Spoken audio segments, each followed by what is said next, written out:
Hello everyone. In this video, we will try to understand section 29 of the Sale of Goods Act 1930.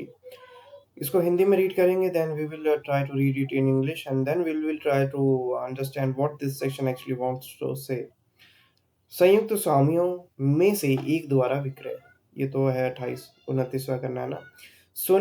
शून्य करणीय संविदा के अधीन कब्जा रखने वाले व्यक्ति द्वारा विक्रय, जबकि माल के विक्रेता ने भारतीय संविदा अधिनियम 1872 की धारा 19 या 19 क के अधीन शून्यकरणीय संविदा के अधीन उस पर कब्जा अभी प्राप्त किया है, किंतु वह संविदा विक्रय के समय विखंडित नहीं हो चुकी है, तब क्रेता उस माल पर अच्छा हक अर्जित कर लेता है, परंतु यह तब जबकि वह उसे सद्भाव पूर्वक और विक्रेता के हक की त्रुटि की सूचना के बिना क्रय करे।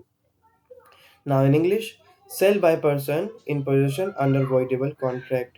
किसी के द्वारा, किसी व्यक्ति के द्वारा, किसी सेलर के द्वारा किसी बायर को सेल करना एक ऐसा गुड, जो एक ऐसा प्रोडक्ट जो सेलर को उस स्थिति में मिला, किसी ऑनर के द्वारा उस परिस्थिति में मिला, उस कॉन्ट्रैक्ट फॉर्मेशन में मिला जो कॉन्ट्रैक्ट वॉइडेबल था।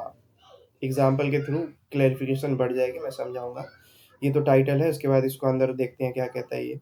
When the seller of goods has obtained possession thereof, कि जब सेलर है किसी ऑनर से किसी प्रोडक्ट का, किसी गुड्स का पोजीशन गेन कर लेता है, यानी कि पा लेता है, under a contract voidable under section 19 और section 19A of Indian contract act. और वो जो ऑनर से सेलर प्रोडक्ट लेता है जिस कॉन्ट्रैक्ट बेसिस पे, वो कॉन्ट्रैक्ट वॉइडेबल है, ठीक है, under section 19 and section 19A of the Indian contract act.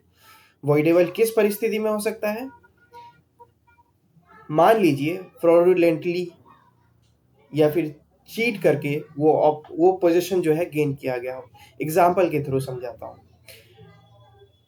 मेरे पास लैपटॉप है, ठीक है, अब लैपटॉप है और ये सडनली ऑफ हो गया, सडनली ये वर्क नहीं कर रहा।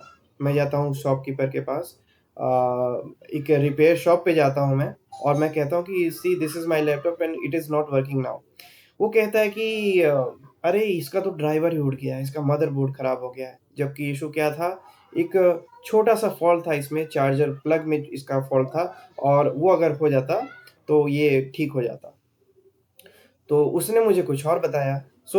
उसने मुझे बताया कि इसका मदरबोर्ड खराब है, स्क्रीन खराब है, ये खराब है, और अब तो इसका ये कोई काम का नहीं है, नया लैपटॉप आप ले लो और ये जो लैपटॉप है मुझे 1500 में बेच दो। ठीक है, मुझे लगा कि हाँ, हो सकता है 5 साल हो ही गए हैं, क्या पता खराब हो गया हो, तो मैंने बेच दिया। तो वो फ्रॉडुलेंटली उसने ये मेरा लैपटॉप ले लिया, और ऐसे कॉन्ट्रैक्ट जो है, एक कॉन्ट्रैक्ट बन गया हमारे बीच में, बायर और सेलर के बीच में, कि उसने मुझे प्रपोजल दिया और मैंने एक्सेप्ट कर लिया, तो एक कॉन्ट्रैक्ट फॉर्म हो गया। वैसा कॉन्ट्रैक्ट जो फ्रॉडुलेंटली जिसमें कंसेंट लिया गया हो, वो वॉइडेबल होता है, यानी कि वो कभी भी कैंसिल किया जा सकता है, जैसे ही अवेयरनेस हो वो कैंसिल कर किया जा सकता है। वैसे प्रोडक्ट की बात हो रही है कि वैसा प्रोडक्ट उस दुकानदार ने मेरे से ले लिया, और वहीं पे इसका जो फॉल्ट था, माइनर फॉल्ट था, उसको करेक्ट करके वही लैपटॉप वो अगर 22,000 में, 20 से 22,000 में, 25,000 में किसी और को बेचता है, तो क्या वो टाइटल, वो ऑनरशिप दूसरे व्यक्ति के पास जाएगा? उससे रिलेटेड ये सेक्शन है, सेक्शन 29। कि मान लीजिए सेलर ने मेरे से इसका, एक ऑनर से, मैं ऑनर हूँ और सेलर है दुकान वाला, उसने ये लैपटॉप का पोजीशन गेन कर लिया, और पोजीशन गेन कर लिया, लेकिन ये जो कॉन्ट्रैक्ट था मेरे और उस दुकानदार के बीच में, ये वॉइडेबल था, यानी कि जैसे ही मुझे पता चलता इस बारे में, मैं कैंसिल कर देता और मैं डैमेजेस क्लेम और करता उसके ऊपर, ठीक है, सू और कर सकता था मैं उसके ऊपर, ठीक है। तो ये जो कॉन्ट्रैक्ट है ये वॉइडेबल है। अब ऐसे कॉन्ट्रैक्ट में पोजीशन उसके पास चली गई, और क्या हो कि जब तक मैं उसके पास पहुंचूं, जब तक मुझे पता चले और जब तक मैं उसके पास पहुंचूं, तब तक वो ये लैपटॉप किसी और को बेच दे, किसी और बायर को बेच दे, तो क्या वो बायर इसका मालिक बनेगा? क्या बायर इसका ऑनर बन जाएगा? इसका आंसर सेक्शन 29 कहता है हाँ, बन जाएगा। और फिर मैं क्या कर सकता हूँ? फिर मैं damages as an compensation claim कर सकता हूँ उस सेलर से, उस दुकानदार से मैं बस कंपनसेशन ले सकता हूँ।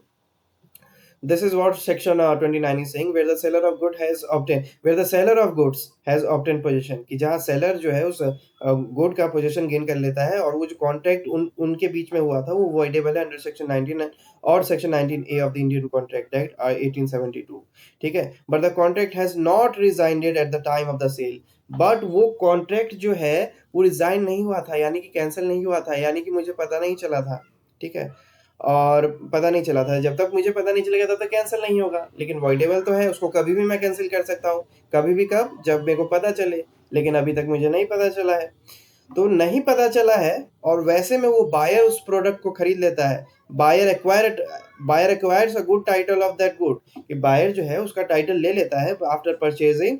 तो वैसे में provided he buys them in good faith, और वैसे में वो गुड फेथ में लेता है, यानी कि उसकी कोई द्वेष द्वेष या ईर्ष्या वाली भावना नहीं होती है, वो एक पॉजिटिव वे में लेता है, रूल्स रेगुलेशंस फॉलो करते हुए, and without notice of the sellers defect of title, और बिना ये ध्यान दिए कि सेलर के पास तो एक्चुअली में ऑनरशिप टाइटल है ही नहीं, क्योंकि उसने वॉइडेबल कॉन्ट्रैक्ट फॉर्म करके ये प्रोडक्ट परचेज किया है, जो कि कभी भी वॉइडेबल हो सकता है, तो उस बायर को नहीं पता। तो ऐसी परिस्थिति में जब बायर का गुड फेथ हो और उसे पता ना हो कि सेलर के पास डिफेक्ट टाइटल है, इसका कंप्लीट टाइटल नहीं है, वैसे में वो बायर परचेज करता है, तो वो ऑनर कहलाएगा, वो बायर जो है ऑनर कहलाएगा। This is what section 29 is saying, कि अगर बायर को नहीं पता है, गुड फेथ में अगर परचेज कर लेता है, और जो कॉन्ट्रैक्ट भी फॉर्म हुआ था ऑनर और सेलर में, वो भी वॉइडेबल है, लेकिन रिजाइन नहीं हुआ है, यानी कि कैंसिल नहीं हुआ है सेल के दौरान जब वो बायर को बेच रहा होता है, तो ऐसी परिस्थिति में टाइटल जो है वो बायर को मिल जाएगा। This is what section 29 is saying. और for more clarification you have to read this section for at least 3 to 5 times, Hindi English दोनों में पढ़ लेना, दोनों स्ट्रॉन्ग करना ज़रूरी है। So what section 29 is saying, let's repeat this section in one more time. Sell by person in possession under avoidable contract, where the when the seller of goods has obtained possession thereof under a contract voidable under section 19 or section 19A of the Indian Contract Act 1872, but the contract has not been resigned at the time of the sale, the buyer acquires a good title of the goods provided he buys them in good faith and without notice of the seller's defect of title. This is what section 29 is saying of the sale of goods act 1930. We will discuss the next section in our next video. Up till then, have a good time. Bye bye. Thank you.